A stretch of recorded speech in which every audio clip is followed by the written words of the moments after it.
ഈശോ മിശിഹായിക്ക് സ്തുതിയായിരിക്കട്ടെ. നമ്മുടേതല്ലാത്ത വേറെ ഏത് സ്ഥലത്ത് പ്രവേശിക്കുവാനും ആ സ്ഥലത്തിൻ്റെതായ ചട്ടങ്ങളും നിയമങ്ങളും നാം പാലിച്ചേ മതിയാകുകയുള്ളൂ. ഒരു രാജ്യത്ത് പ്രവേശിക്കുവാനും ഒരു സ്ഥാപനത്തിലേക്ക് പ്രവേശിക്കുവാനും അവരുടേതായ ചട്ടങ്ങളും നിയമങ്ങളും പാലിക്കുമ്പോൾ മാത്രമാണ് നമുക്ക് പ്രവേശിക്കുവാനായിട്ട് സാധിക്കുക.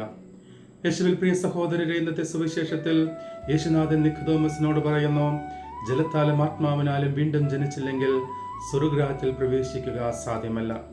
സ്വർഗരാജ്യത്ത് പ്രവേശിക്കുവാൻ ദൈവം മുന്നോട്ട് വെക്കുന്ന ചട്ടങ്ങളാണ്, നിയമങ്ങളാണ് ജലത്താലും ആത്മാവിനാലും വീണ്ടും ജനിക്കുക എന്നുള്ളത്. വിശുദ്ധ വേദപുസ്തകത്തിൽ ജലം ഉദ്ദേശിക്കുന്നത് നമ്മുടെ ശുദ്ധീകരണത്തെയാണ്, പാപത്തിൽ നിന്നുള്ള നമ്മുടെ വിശുദ്ധീകരണത്തെയാണ്. എസെക്കിയേൽ പ്രവാചകന്റെ പുസ്തകം 36-ാം അധ്യായം 25-ാം വാക്യത്തിൽ ദൈവം പറയുന്നു, ഞാൻ നിങ്ങളുടെ മേൽ ശുദ്ധജലം തെളിക്കും, അങ്ങനെ എല്ലാ മാലിന്യങ്ങളിൽ നിന്നും നിന്നെ ശുദ്ധീകരിക്കും.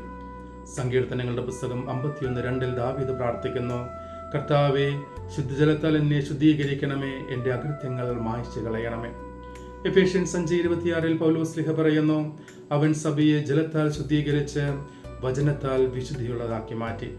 ഈ വചനഭാഗങ്ങളെല്ലാം നമ്മെ ഓർമ്മിപ്പിക്കുന്നത് ജലം എന്നതുകൊണ്ട് ദൈവം ഉദ്ദേശിക്കുന്നത് നമ്മുടെ ശുദ്ധീകരണമാണ് എന്ന സത്യമാണ്. എന്തുകൊണ്ട് സ്വർഗരാജ്യത്തിൽ പ്രവേശിക്കുവാൻ നമ്മുടെ ശുദ്ധീകരണ ദൈവം ആവശ്യപ്പെടുന്നു എന്ന് ചോദിച്ചാൽ, ഹെബ്രായർക്ക് ലേഖനം 12:14 നാം വായിക്കുന്നു, വിശുദ്ധി കൂടാതെ ദൈവത്തെ ദർശിക്കുക സാധ്യമല്ല. വെളിപാടിന്റെ പുസ്തകം 21:27 നാം വായിക്കുന്നു, അശുദ്ധമായതൊന്നും സ്വർഗരാജ്യത്ത് പ്രവേശിക്കുകയില്ല. നമ്മുടെ വിശുദ്ധി ആവശ്യമായതുകൊണ്ടാണ് ജലത്താൽ വീണ്ടും ജനിക്കണമെന്ന് യേശുനാഥൻ പറയുന്നതും നമ്മുടെ ശുദ്ധീകരണം ആവശ്യമാണെന്ന് യേശുനാഥൻ നമ്മെ ബോധ്യപ്പെടുത്തുന്നതും. രണ്ടാമതായി ദൈവം നമ്മുടെ മുമ്പിൽ വെക്കുന്ന നിബന്ധനയാണ് ആത്മാവിനാൽ വീണ്ടും ജനിക്കുക. ആത്മാവ് എന്നതുകൊണ്ട് ദൈവം ഉദ്ദേശിക്കുന്നത് പരിശുദ്ധാത്മാവിനാൽ അഭിഷേകം നിറയുക, പരിശുദ്ധാത്മാവിന്റെ അഭിഷേകത്തിൽ വ്യാപരിക്കുക എന്നുള്ളതാണ്. റോമാക്കാർക്ക് ലേഖനം 8-ാം അധ്യായം 9-ാം വാക്യത്തിൽ പൗലോസ് പറയുന്നു, ദൈവത്തിന്റെ ആത്മാവൻ നയിക്കപ്പെടുന്നവർ ജഡികരല്ല, മറിച്ച് ആത്മീയരാണ്.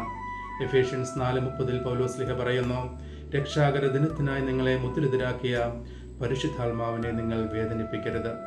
ആത്മാവിനാൽ നിറയുമ്പോൾ മാത്രമാണ് സ്വർഗരാജ്യത്തിൽ പ്രവേശിക്കുവാൻ സാധിക്കുകയുള്ളൂ എന്ന് യേശുനാഥൻ നമ്മെ ഇന്നത്തെ സുവിശേഷത്തിലൂടെ ഓർമ്മിപ്പിക്കുന്നു. ആയതിനാൽ പ്രിയ സഹോദരരെ, നമ്മുടെ ജീവിതത്തിൽ പല ലക്ഷ്യങ്ങളുണ്ടെങ്കിലും നമ്മുടെ അത്യന്തിക ലക്ഷ്യമായ സ്വർഗരാജ്യത്തിലേക്ക് പ്രവേശിക്കുവാൻ നമുക്ക് വേണ്ടത് പരിശുദ്ധാത്മാവിന്റെ അഭിഷേകവും ശുദ്ധീകരണവുമാണ് എന്ന ബോധ്യം നമുക്കുണ്ടായിരിക്കട്ടെ. പരിശുദ്ധാത്മാവിന്റെ അഭിഷേകത്തിലൂടെ മാത്രമാണ് ജീവിത വിശുദ്ധിയും നമ്മുടെ ശുദ്ധീകരണവും നമുക്ക് സാധ്യമാകുകയുള്ളൂ. യോഹന്നാന്റെ സുവിശേഷം 16:8 യേശുനാഥൻ പറയുന്നു, ആത്മാവ് വന്നു കഴിയുമ്പോൾ അവൻ പാപത്തെക്കുറിച്ചും ന്യായവിധിയെക്കുറിച്ചും നിങ്ങളെ ബോധ്യപ്പെടുത്തും. ഗലേഷ്യൻസ് 5:16 പൗലോസ് പറയുന്നത്, ആത്മാവിന്റെ പ്രവണത അനുസരിച്ച് വ്യാപരിക്കുവിൻ, ജഡമോഹങ്ങളെ ഒരിക്കലും തൃപ്തിപ്പെടുത്തരുത്.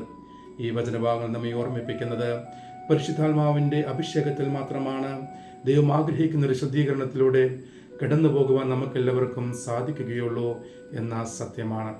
അതിനാൽ പ്രിയ സഹോദരരെ, നാം മനസ്സിലാക്കേണ്ടത് ദൈവത്തെ അറിഞ്ഞതുകൊണ്ടോ നാം ഒരുപാട് പ്രാർത്ഥിക്കുന്നത് കൊണ്ടോ നാം ദൈവരാജ്യത്തിൽ പ്രവേശിക്കണമെന്ന് ഒരു നിബന്ധനയുമില്ല. മത്തായി സുവിശേഷം 7:21 യേശുനാഥൻ പറയുന്നത്, പിതാവേ പിതാവേ എന്നെ വിളിച്ചപേക്ഷിക്കുന്നവനല്ല, മറിച്ച് എൻ്റെ സ്വർഗസ്ഥനായ പിതാവിൻ്റെ ഇഷ്ടം നിറവേറ്റുന്നവനാണ് സ്വർഗരാജ്യത്തിൽ പ്രവേശിക്കുക.